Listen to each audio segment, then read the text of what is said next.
വഴിയാകുന്ന ഞാൻ സത്യത്തിൽ ഞാൻ നമ്മളെ ഓരോരുത്തരെയും എങ്ങനെയാണ് നയിക്കപ്പെടേണ്ടത്, നയിക്കപ്പെടുവാനായിട്ടുള്ള കൃപ തരികയാണ് ചെയ്യുന്നത്. അത് നമ്മുടെ ജീവിതത്തിൽ പ്രാവർത്തികമാക്കുകയാണെങ്കിൽ വലിയ അനുഗ്രഹമായിരിക്കും. Praise the lord. Hallelujah, hallelujah. കരങ്ങൾ ഉയർത്തിക്കൊണ്ട് നമുക്ക് കർത്താവിനെ സ്തുതിക്കാം. യേശുവേ സ്തോത്രം, സ്തോത്രം കർത്താവേ. കർത്താവേ അങ്ങേക്ക് മഹത്വം, അങ്ങേക്ക് ആരാധന.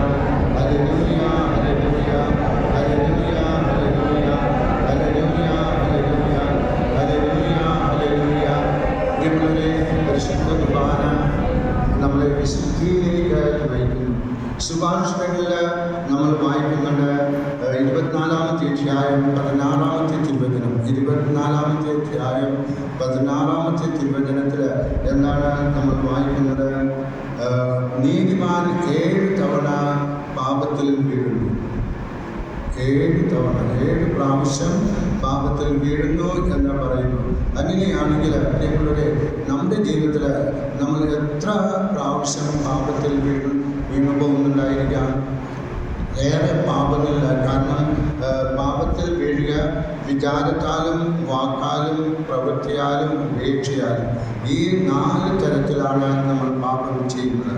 നീതിമാൻ 7 പ്രാവശ്യം വീഴുന്നുണ്ടെങ്കിൽ നീതിമാന്മാരല്ലാത്ത നമ്മൾ എത്ര പ്രാവശ്യം ഓരോ ദിവസവും പാപത്തിൽ വീണു പോകുന്നുണ്ട്. അപ്പോൾ പ്രിയമുള്ളവരെ, ഈ പാപമെല്ലാം ക്ഷമിക്കപ്പെടണമെന്നുണ്ടെങ്കിൽ വഴിയാകുന്ന ഈശോ നമുക്ക് തരുന്ന മാർഗം ആണ് പരിശുദ്ധ കുർബാന. Praise the lord. ഹല്ലേലൂയ. ഈ മാർഗത്തിലൂടെ നമ്മൾ കടന്നു പോവുകയാണെങ്കിൽ നമ്മൾ അനുഗ്രഹിക്കപ്പെടുന്ന വ്യക്തികളായി മാറുകയാണ്. ഇനി പരിശുദ്ധ കുർബാനയെക്കുറിച്ചുള്ള പഠനം നമുക്ക് ലഭിക്കുന്നത് യോഹന്നാന്റെ സുവിശേഷം 6-ാമത്തെ അധ്യായത്തിൽ നിന്നാണ്. ഈ 6-ാമത്തെ അധ്യായത്തിൽ നമ്മൾ കാണുന്നുണ്ട് 3 ഭാഗങ്ങൾ. ആദ്യത്തെ ഭാഗം ഈശോ 5 അപ്പവും 2 മീനും കൊണ്ട് 5000 പേരെ തീറ്റിപ്പോറ്റുന്ന കാര്യം. 5000 പേരെന്ന് പറഞ്ഞാൽ പുരുഷന്മാരാണ്. ഇനി അങ്ങനെ പുരുഷന്മാരാണെങ്കിൽ സ്ത്രീകൾ കൂടുതലുണ്ടായിരുന്നിരിക്കാം, കുട്ടികളെ ഉണ്ടായിരുന്നിരിക്കാം. അങ്ങനെയാണെങ്കിൽ വലിയൊരു ജനതയ്ക്ക് ആ 5 അപ്പവും 2 മീനും കൊണ്ട് ഈശോ കൊടുക്കുന്നു, അവരെ അനുഗ്രഹിക്കുന്നു. Price the Lord. ഇത് ഒരു വലിയ അനുഗ്രഹമാണ്. 4 സുവിശേഷകരും ഈ അത്ഭുതത്തെ കുറിച്ച് പറയുന്നുണ്ട്. അവിടെ നമുക്കറിയാം ഇത് പ്രധാനപ്പെട്ട ഒരു കാര്യമാണ് എന്ന്.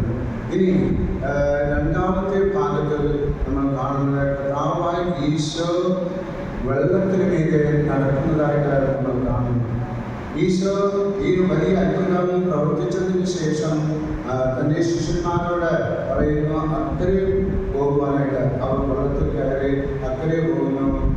ഈശോ ആ സമയത്ത് മലയിൽ പോയി തൻ്റെ പിതാവുമായിട്ടുള്ള ഐക്യത്തിൽ ആയിരിക്കുന്നു, പ്രാർത്ഥനയിൽ ആയിരിക്കുന്നു. അങ്ങനെ പ്രാർത്ഥനയിൽ ആയിരുന്ന സമയത്ത് അർദ്ധരാത്രിയായപ്പോൾ വലിയ കാറ്റും തോടും വരുന്നു. ആ കാറ്റും തോടും അനുഭവപ്പെട്ടപ്പോൾ ഈശോയ്ക്ക് മനസ്സിലായി തൻ്റെ ശിഷ്യന്മാർ വളരെയധികം പ്രയാസപ്പെടുന്നതായിരിക്കാം. അവർ കടലിലാണ്. ആ കടലിൽ യാത്ര ചെയ്യുക പ്രയാസമായിരുന്നു. അതിനാൽ ഈശോ താഴേക്ക് ഇറങ്ങി വരുന്നു. താഴേക്ക് ഇറങ്ങി വന്ന ഈശോ വെള്ളത്തിന് മീതെ നടന്ന് തൻ്റെ ശിഷ്യന്മാരുടെ അടുത്തേക്ക് പോകുന്നു. ഈശോ വെള്ളത്തിൽ കയറുന്നു, എല്ലാം ശാന്തമാകുന്നു. Praise the lord. Hallelujah, hallelujah, hallelujah.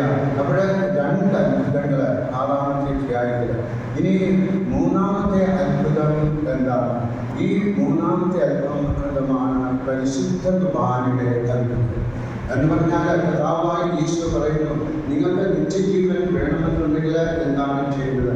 എൻ്റെ ശരീരം ഭക്ഷിക്കുകയും എൻ്റെ രക്തം പാനം ചെയ്യുക, അതാണ് നിങ്ങൾ ചെയ്യേണ്ടത് എന്ന്.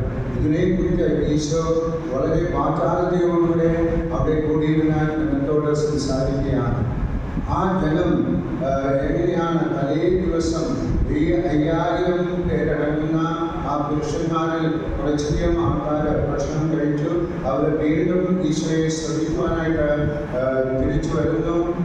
അവർ വിചാരിച്ചതെന്താണ്? ഈശോ വലിയ വലിയ അത്ഭുതങ്ങൾ നടത്തും, അങ്ങനെയാണെങ്കിൽ ഈശോയെ പിടിച്ച് രാജാവാക്കാം, ഈശോ രാജാവായാൽ റോമൻസ് ആധിപത്യം മാറും, റോമൻകാരെ തുരുത്തും, അങ്ങനെ റോമൻകാർ അവിടെ പോകും. ഹല്ലേലൂയ. എന്നാൽ ഈശോ ഒരു അത്ഭുതം കാണിക്കാനായിട്ട് ആഗ്രഹിച്ചില്ല. എന്നാൽ തൻ്റെ മാംസരക്തങ്ങളെക്കുറിച്ച് ഈശോ പഠിപ്പിക്കുന്നു. ദിവ്യകാരുണ്യത്തെക്കുറിച്ചുള്ള പഠനമാണ് നമുക്ക് ലഭിക്കുന്നത്. അവിടെ ദിവ്യകാരുണ്യത്തെക്കുറിച്ച് ഈശോ പഠിപ്പിക്കുമ്പോൾ എന്ത് സംഭവിക്കുന്നു? പതുക്കെ ആൾക്കാർ ഈശോയെ ഉപേക്ഷിച്ചു പോകുന്നു. എന്നിട്ട് അവരുടെ ചോദ്യം എന്താണ്? ഇവന് നമുക്ക് എങ്ങനെ തൻ്റെ ശരീരം ഭക്ഷിക്കുവാനും രക്തം പാനം ചെയ്യുവാനും ആയിട്ട് തരുവാനായിട്ട് സാധിക്കും? എന്നാൽ ഈശോ പറയുന്നതാണ്, ഞാൻ സ്വർഗത്തിൽ നിന്ന് ഇറങ്ങി വന്ന ജീവനുള്ള അപ്പമാകുന്നു എന്ന് ഈശോ അവരെ പഠിപ്പിക്കുന്നു. ഇത് കേട്ടപ്പോൾ അവർക്ക് മനസ്സിലാക്കാനായിട്ട് സാധിക്കുന്നില്ല. അതിനാൽ അവരെല്ലാവരും പോവുകയാണ്. ഈശോ നോക്കിയപ്പോൾ വെറും 12 ശിഷ്യന്മാരാണ് ഈശോയോട് കൂടെ ഉണ്ടായിരുന്നത്. Hallelujah, hallelujah. വെറും 12 പേര്. അവിടെ നമ്മൾ കാണുന്ന ഈ 12 പേരെ ഈശോ ചോദിക്കുന്നുണ്ട്, നിങ്ങളും പോകാനായിട്ട് ആഗ്രഹിക്കുന്നില്ലേ? എന്നാൽ പത്രോസ് അപ്പോസ്തലൻ എന്താണ് പറഞ്ഞത്? നിന്റെ അടുക്കൽ ജീവന്റെ വചസ്സുകളുണ്ട്. ഹല്ലേലൂയ. അവിടെ ജീവന്റെ വചസ്സുകളുണ്ട്. അതിനാൽ ഞങ്ങൾ എവിടേക്ക് പോകും? അതാണ് പറയുന്നത്. അവിടെ അവർ പോകാനായിട്ട് ആഗ്രഹിക്കുന്നില്ല. കാരണം രക്ഷകനായ ഈശോയെ അവർ കണ്ടെത്തിയിരിക്കുകയാണ്. ഈശോ